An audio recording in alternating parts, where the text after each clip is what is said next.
Not very much. There are a lot of legendary mastering engineers that swapped to digital gear. That's just a matter of fact. I just recently was reading a book about exactly that. It was like really legendary mastering engineer, basically speaking about 10 years ago, he would have said good mastering is not possible without analog gear. And nowadays, 99% of his masters, they don't leave the digital realm. And there you see. So it's like a lot of mumbo jumbo about analog mastering, a lot, and it's a lot of marketing for mastering engineers, and it doesn't really add a lot. There are mastering engineers which I respect that really specialize in analog mastering and they really know their stuff. It's their thing, you know. And I appreciate hardware always because it gives a more deep and more personal connection to the gear. You can feel it, you remember it, you know, it's something tactile, has a lot of haptic feedback and visual feedback in a very different way from screens. But it is absolutely unnecessary today. And if you go to a big mastering studio, Sterling or something like that, don't think that your track is going to leave the digital chain. It's very unlikely because the process is painful in some cases, you know, and the results are not really different from modern digital stuff. Modern digital stuff is just on a whole nother level. We have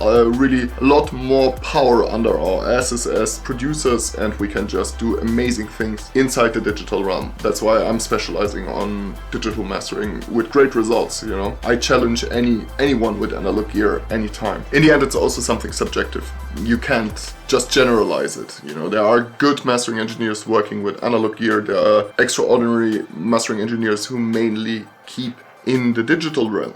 It's not about that, it's about here and here. This is what it's about, mostly.